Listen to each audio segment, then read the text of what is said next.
Mon grand-père était un peu le chef d'atelier, enfin le directeur scientifique de la maison Baudouin, et qui était une des sociétés qui fabriquait les instruments scientifiques dont les gens comme les Curie et tous les autres avaient besoin parce que les laboratoires étaient sur la montagne Sainte-Geneviève. Donc il y avait une synergie entre les chercheurs et ceux qui allaient les aider en fabriquant ce dont ils avaient besoin.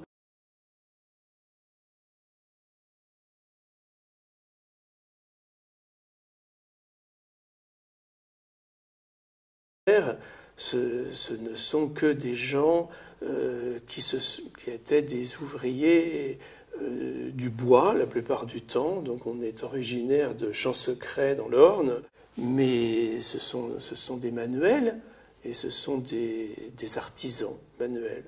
Alors mon père, d'ailleurs, dont la vocation s'est révélée quand il était tout petit en voyant des sculptures sur les façades qui se construisaient dans les années 1910-1915. Et il s'est dit, formidable, ça c'est vraiment c'est un beau métier. On est sur l'échafaudage avec les ouvriers tailleurs de pierre. Donc vous voyez, dans notre famille, il y a toujours eu ce lien entre l'ouvrier tailleur de pierre qui taille des cailloux en forme, mais avec les mêmes outils que ceux que l'imagier, on appelait ces sculpteurs, on les appelait des imagiers, parce qu'ils créaient des images, ils créaient des représentations physiques de personnages avec leurs vêtements, leur visage, leur expression. Moi, je suis peut-être un des derniers héritiers de cette filiation entre les métiers d'art, ce que l'on appelle maintenant les métiers d'art, et l'art tout court.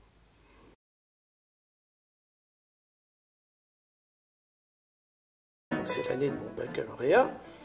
Et au Palais de la Découverte, il y avait une magnifique exposition qui s'appelait « Science, forme, couleur ». Et là, je découvre les travaux de l'ONERA, Châtillon, Office national d'études et de recherche aérospatiale. Et là, je découvre les visualisations en mécanique des fluides, avec des colorants. Et là, ça a été comme un flash, vous voyez. Et je fais immédiatement le rapprochement avec les dessins de Léonard de Vinci, qui est le fondateur de la science qu'on appelle mécanique des fluides, parce que c'est le premier artiste scientifique à avoir analysé le mouvement de l'eau selon les circonstances. Si je mets un obstacle perpendiculaire, un peu incliné, plat, rond, je fais tomber un jet. Enfin, il a dessiné tout ça, c'est de l'expérience scientifique. Mais il ne s'est pas contenté de faire ça. À la fin de sa vie, les 10 dernières années de sa vie, il a fait cette série de dessins qu'on appelle les déluges, qui sont conservés à Windsor. Et là, il s'est servi de ce qu'il avait appris en dessinant les mouvements de l'eau pour imaginer ce que pouvait être le déluge universel, pour imaginer des scènes de tempête. Et c'est de l'abstraction. Vous voyez, pour moi, c'est les premiers dessins abstraits de l'art occidental. Et là, je me suis rendu compte que j'avais un boulevard qui s'ouvrait devant moi. D'abord, ces dessins, personne ne les connaissait à l'époque. Bon, moi, je les connaissais parce que mon grand-père m'avait donné un magnifique bouquin sur Léonard de Vinci. Et donc là, c'est comme un coup de foudre. J'ai compris, d'une part, que j'avais matière à continuer ce que Léonard avait amorcé, et d'autre part, que j'allais en baver. Parce que c'est très compliqué. Déjà, c'est très compliqué au plan scientifique. La plupart du temps, les équations de la mécanique des fluides, on a beau les connaître, les équations de Navier-Stokes, Bernoulli, on les connaît depuis le 19e siècle. Mais la plupart du temps, on ne sait pas les résoudre. Il faut une puissance de calcul monstrueuse. Bon, donc les scientifiques ont du mal. Puis nous, c'est pas beaucoup mieux. C'est pas représenter un corps, il est là, un bras, sa forme, il y a sa limite, mais ces phénomènes-là, non. On peut les faire évoluer quasiment à l'infini. Donc j'ai aussi compris que ça allait être très difficile et qu'il faudrait que j'apprenne mon métier. Voilà pourquoi je suis devenu l'apprenti de mon père, parce que j'avais un prix de Rome sous la main, je n'allais pas faire autre chose, vous voyez.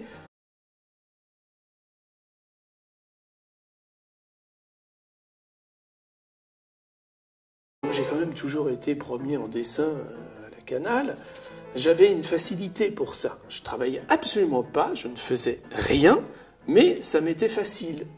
Alors donc mon père, qui le savait aussi, m'a dit, bon, bah oui, tu peux le faire, mais il faut que tu sois prof, parce que tu vivras pas de ça.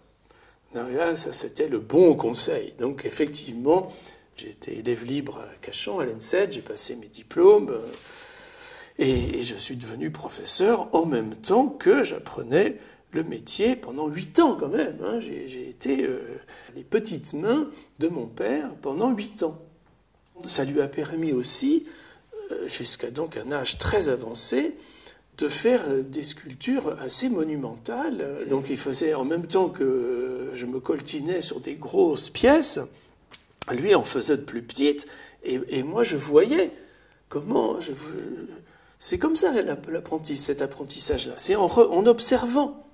Et par association d'idées, c'est son ami Henri Cochet, champion du monde de tennis. Cochet avait dit à mon père, mais moi j'ai appris en regardant les champions. Je ramassais les balles, mais je regardais. Et il est devenu champion du monde. C'est comme les compagnons. Vous voyez, le compagnonnage, c'est ça. Sauf que le compagnonnage, les compagnons passent d'un patron à l'autre, enfin ils font leur tour de France. Moi, je ne suis pas passé d'un patron à l'autre, parce que des patrons, il n'y en avait plus. Mon père avait 78 ans quand j'ai commencé mon apprentissage avec lui. Heureusement, il a vécu âgé. J'ai pu passer 8 ans auprès de lui, presque tous les jours. Mais cet apprentissage-là est irremplaçable, parce que ça ne s'apprend pas dans les livres, ça. Il faut d'abord avoir des problèmes concrets à résoudre. Moi, j'ai commencé avec un bout de marbre d'1,80 m. Donc, il faut rentrer dedans. Et puis, il ne faut pas se tromper. Donc pour ça que j'aimais bien l'escalade. Parce que l'escalade, c'est pareil. Hein. Vous êtes dans une paroi, si vous ratez la prise, bon, on s'assure, il y a une corde, mais enfin, si le piton est à 5 mètres en dessous, ça fait 10 mètres de chute. On n'aime pas trop ça.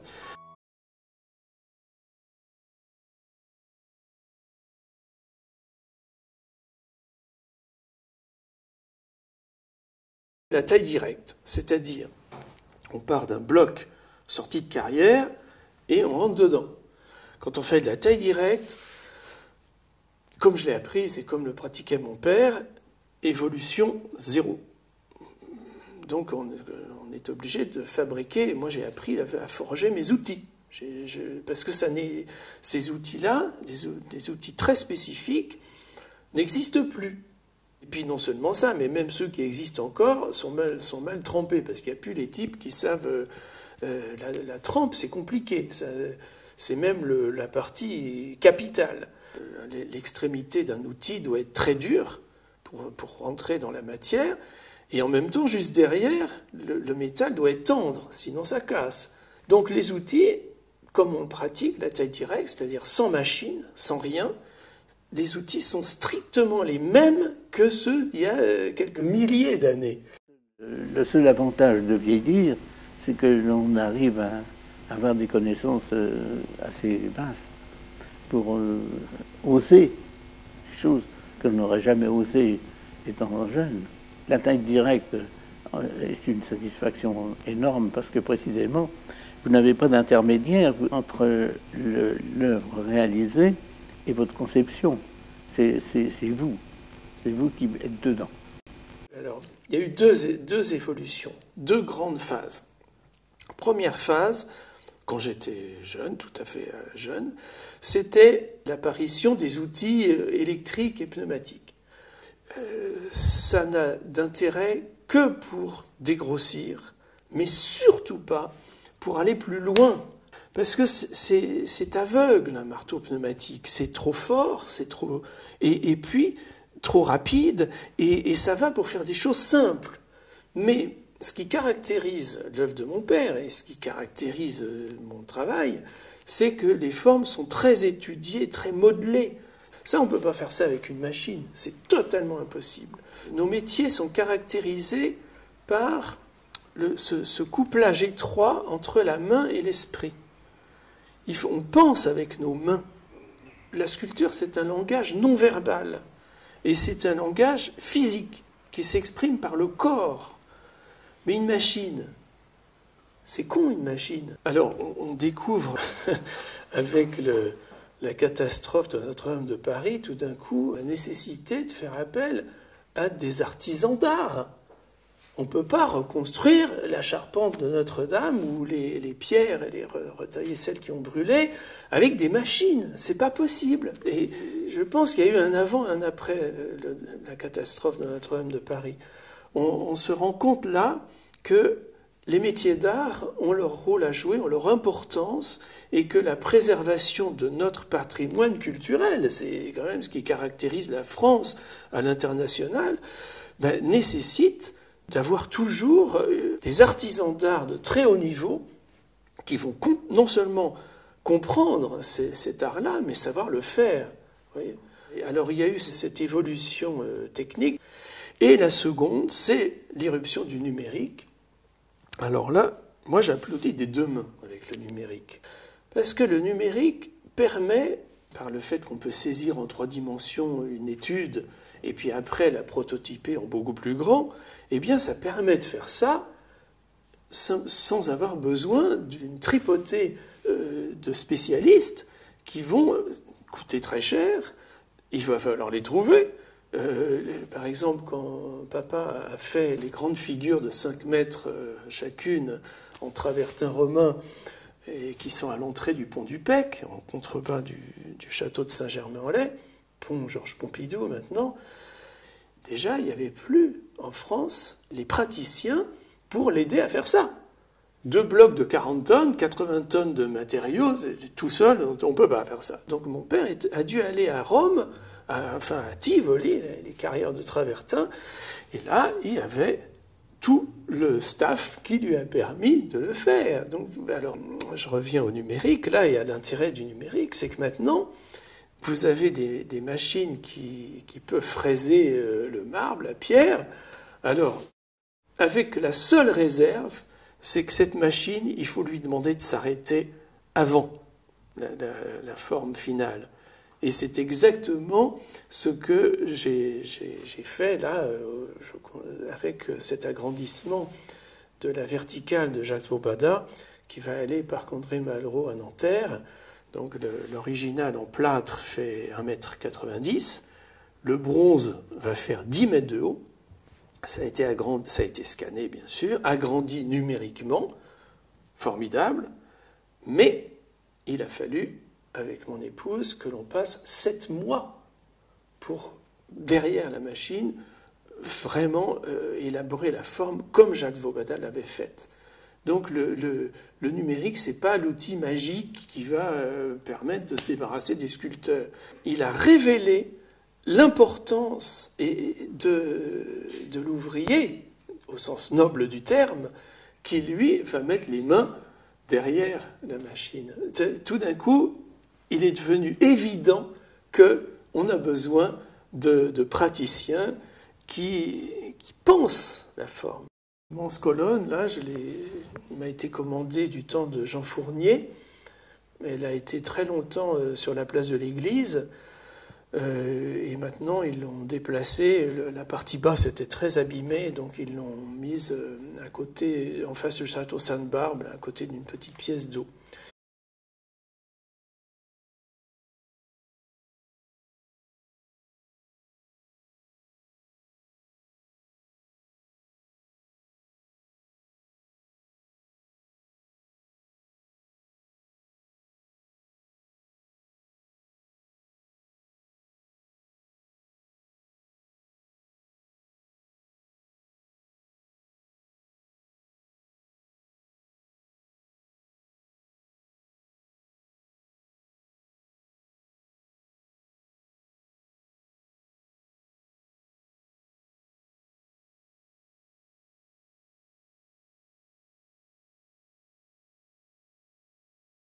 Le sport qui me plaisait bien plus que le tennis, c'était l'athlétisme, entre autres, et donc j'ai lancé le disque, parce que je trouve ce mouvement absolument superbe. Non seulement c'est une double volte, mais c'est une double volte en translation. Et j'en avais un petit peu assez de voir qu'à chaque Jeux Olympiques, on ressort le disco-ball de Miron, 5e siècle avant Jésus-Christ. C'est très bien, mais la forme est statique, le lancer tel que les Grecs le pratiquaient n'a aucun rapport avec cette double volte. En fait, tous les lancers en athlétisme sont fondés sur l'accumulation d'énergie. Il faut que le bassin avance un peu, soit en tension, rotation, tension. L'épaule est en retard, donc va être tiré par le bassin, et le bras est en retard par rapport à l'épaule, et l'engin tout au bout va être l'extrémité du ressort qui, au moment où la main va le lâcher, c'est là que l'énergie sera la plus dense, la plus colossale. Donc j'ai commencé par toutes sortes de dessins, à partir de décompositions photographiques de lanceurs. Je me suis servi notamment de multiples champions olympiques de l'époque américain qui s'appelait Al Oerter. Je me suis servi d'une part de ce jeu de décalage de segments pour exprimer cette énergie potentielle très puissante, et d'autre part, j'ai représenté l'air déplacé par le corps. Alors j'avais besoin d'Henri Verlet à l'Onera. À l'époque, ça ne se faisait pas du tout, ça, d'aller faire se rencontrer un artiste, un scientifique, pour élaborer un projet commun. Parce que les études faites dans des cuves remplies d'eau, avec des petites voilures, qu'est-ce qui tourne comme ça? C'est les hélicoptères. Bon, alors Verlet étudiait ça. L'eau coule, à l'extrémité des pales, en rotation, il y a du colorant, et là on voit les turbulences se déplacer. Et c'est grâce à ça que j'ai pu interpréter le mouvement de l'air, notamment généré par le bras et par le disque. J'ai commencé en 83, on est en 2022, c'est pas fini. C'est-à-dire qu'il faut que ça existe plus grand, parce que c'est pensé pour ça.